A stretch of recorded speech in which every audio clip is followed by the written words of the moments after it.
Welcome back to the channel. I have spent an entire week driving the 2025 Ford Expedition Tremor. You can tell by the looks of it that it obviously has had some exterior changes that I think look really, really good. But the biggest changes, and possibly the most controversial changes, come in the interior. They have made some interesting decisions that at the beginning of the week I thought that I would never be able to get used to and really have a hard time living with. But I'm happy to be standing here at the end of my test week with this Ford Expedition saying that, you know what, it is kind of frustrating, but it's also not that bad.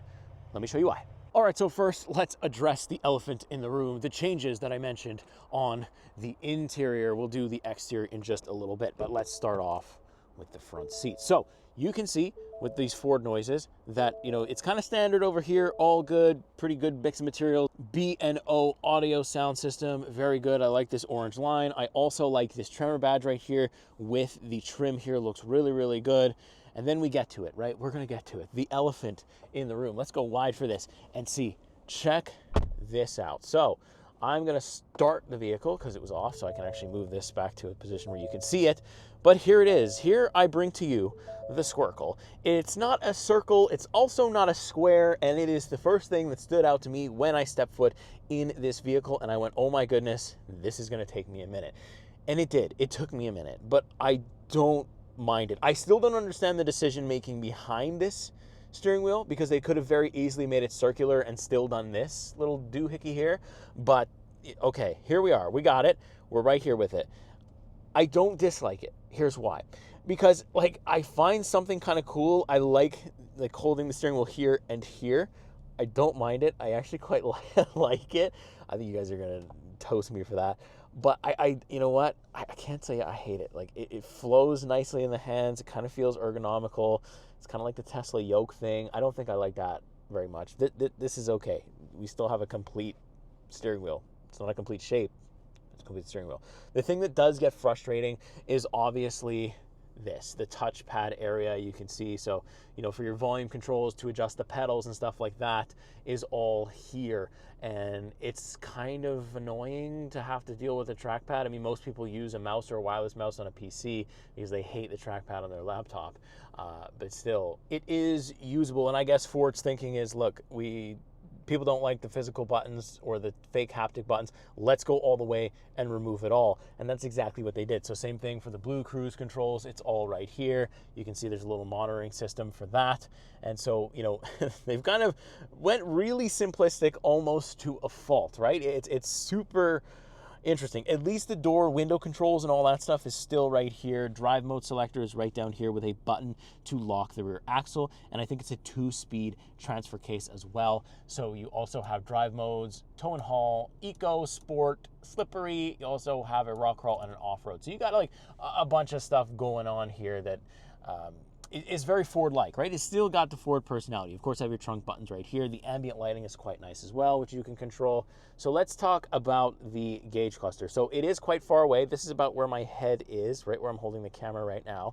And so that's kind of the view you get. You absolutely don't have a heads-up display because I think it would give you an aneurysm to have another display on top of this one.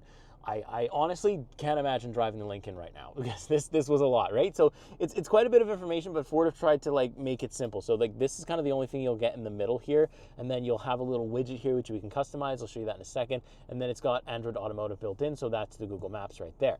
And then you obviously see your fuel economy, what drive mode you're in, stuff like that, and also what gear you're in, and you can see the kilometers on the top right. So it's kind of simple, but again, it's weird and it takes some getting used to, but like I said, I don't necessarily hate it. So this screen right here, I love how responsive it is. This is where you're going to control a lot of the things with the vehicle, right? So it's going to be HVAC control, dual zone automatic climate control, heated seats, heated steering, you name it. It is all right here. Some people are going to love that. Some people are going to hate it. Honestly, it's kind of fast. It works really, really quick. There's no lag in this infotainment display.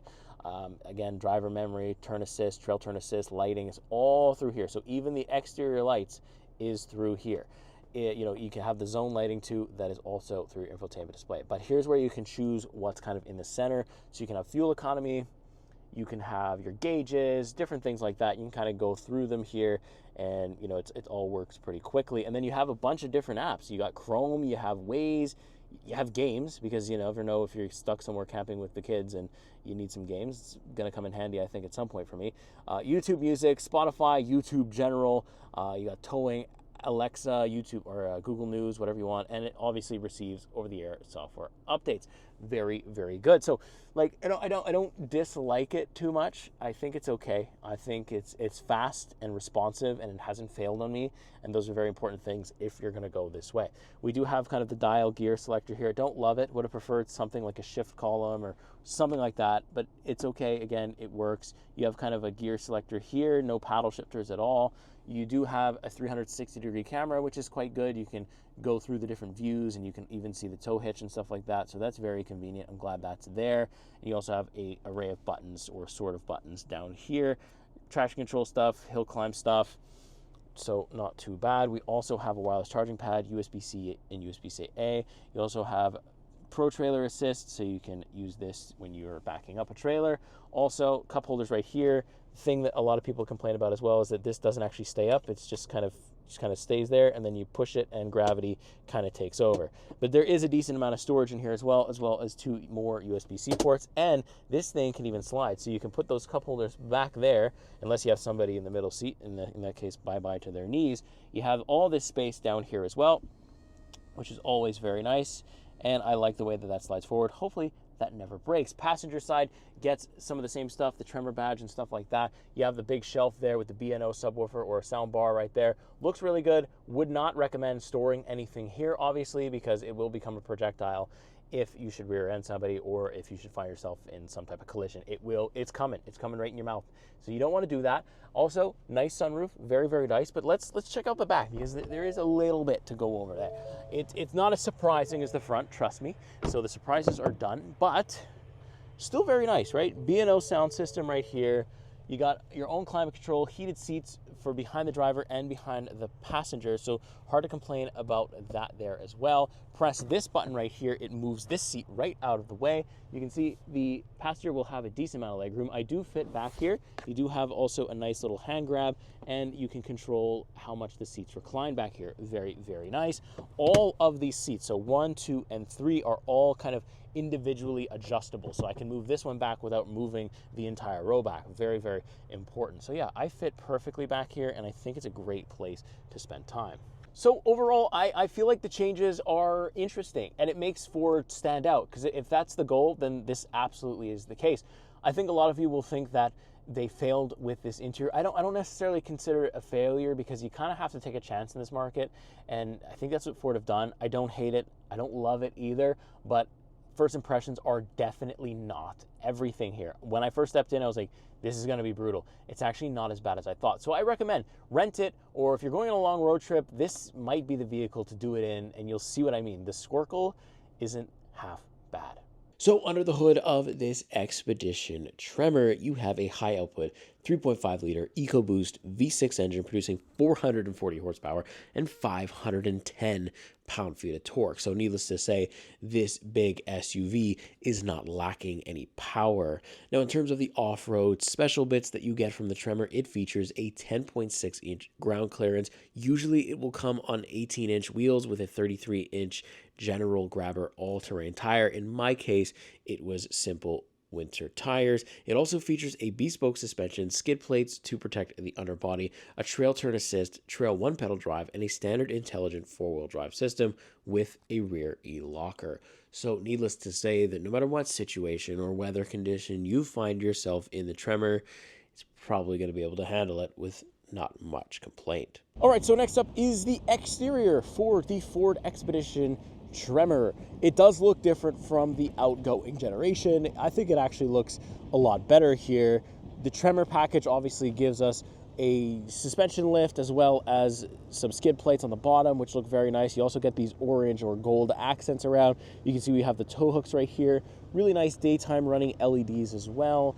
And I just like this overall design. It's got front-facing parking sensors as well as a front-facing camera, and it just looks really, really good. They've done a really good job at still keeping the essence of, you know, the recognizable Ford Expedition, but still making it like more modern and slightly better. I also like this Expedition badge, but I actually have seen a couple owners that have bought this thing and just removed all of these letters. It maybe will look a little bit more clean if you do that, but honestly, in this configuration like this, the Tremor looks really, really good. If you move over onto the side profile, you'll see we do have our winter tires on. They are, I think they're Firestone. Yeah, they're Firestone Winter Force LT, if that helps you at all. But also, you can see the rims. You also have a nice little gold accent there. Again, exclusive to the Tremor badge right there. A nice metal plate here that is not retractable. For that, I believe you have to go up to the King Ranch, but you do have your camera here for your blind spot camera, which is very cool. Side profile, if I zoom out, looks pretty good. You can see it is a big SUV, but it can get bigger with the Max version, so I think it gets a little bit longer, which is kind of crazy. Over onto the rear, we have a pretty nice looking rear as well. I love this Expedition badge right here with kind of the gold accent in the lettering. Looks really, really good. Other than that, there's really no badges other than, of course, the Ford badge. I do like the rear. It looks pretty good. They aren't hiding the exhaust, but they're also not making it, you know, the main focus back here. No rear view camera mirror, but you do have, of course, the rear view camera, which is right here.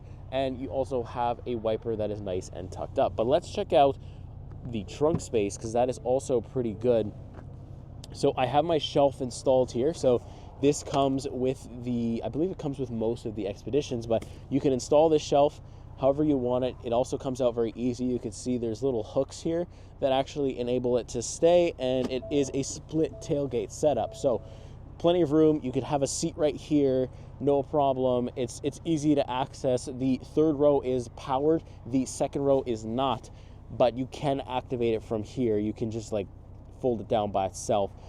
With no worries, but still is pretty good. You have some power here as well, which is very nice, and you also have some hooks, which is also really good. So this is, you know, built for the camping, built for the road trip, but I do like this shelf here. Very nice touch, and I love the split tailgate. So that's going to do it for my thoughts on the exterior of the Ford Expedition Tremor. Let me know what you think in the comments, and let's get this thing on the road, shall we? All right, so on the road now, 2025 Ford Expedition Tremor. Not on the off-road, but very much on the city streets here. It did snow this week, but unfortunately, now the roads are, you know, pretty much clear, just wet and not too icy either. But I will tell you that it did a really good job. Like, I put it in snow mode. You can really tell how it's a little bit more deliberate with its power delivery and stuff like that. And I did enjoy the all-wheel drive sensation, and I never really slipped at all. So I felt safe 100% of the time, but it is worth noting for those that are watching from the US, I am on winter tires. They actually become mandatory in my part of Canada as of December 1st. They're not mandatory yet, but usually because of that mandatory law, people people and even the manufacturers tend to be a little early with this thing. But yeah, it definitely does have power as well, this thing. It is pretty fast in sport mode, so let's give it some beams. Oh yeah, that engine wakes right up and goes. Little bit of turbo lag, but nothing too bad. I really do like driving this thing around in sport mode. The tires are a little loud. Like, it is quiet in here, but you will hear, at least on my winter tires, I do hear them drone a little bit. Some of you like that, some might not, but it's just worth noting. You do kind of hear the outside tires just a little bit. I heard some complaints as well of people saying that, you know, they felt some weird feedback in the steering wheel and in the pedals. I don't know, maybe it's me, maybe it's my feeling. I'm not feeling any of that on my model here, so that's really good. I don't feel any weird feedback. I feel like the ride quality is actually pretty decent here.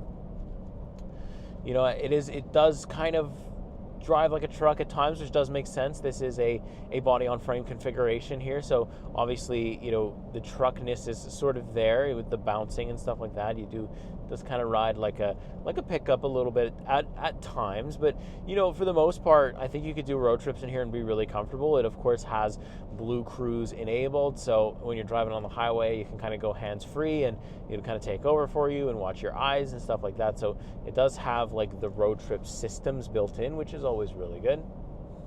Handling with this Squircle is actually, like, you get used to it quite quickly.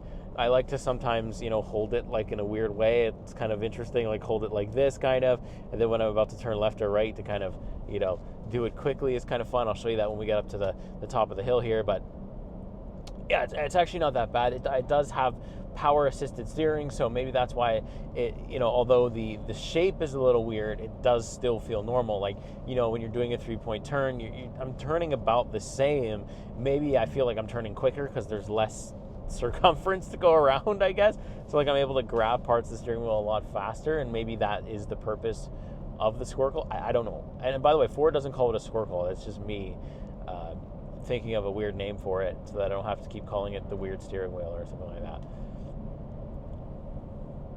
Visibility is very good. I don't have a digital rearview mirror. It's one of those things that I wish I did have, just because, we're in the $100,000 range. Would have been nice to have that at least, especially if your car's full of people. You don't necessarily always want to be looking through heads. You just want a direct view of the outside, and a digital rearview mirror camera, absolutely solves that problem. Fortunately, we don't have one on this model of the Expedition. I'm pretty sure, or I have to hope that the Expedition at least has it. But other than that, the side mirrors are very good. I feel like there's enough space out of the windshield to see. No problems there. The gauge cluster doesn't really get too much in the way of visibility. I can still see, the top of the hood and stuff like that. But of course, you have your cameras and stuff to help you out even more in that regard.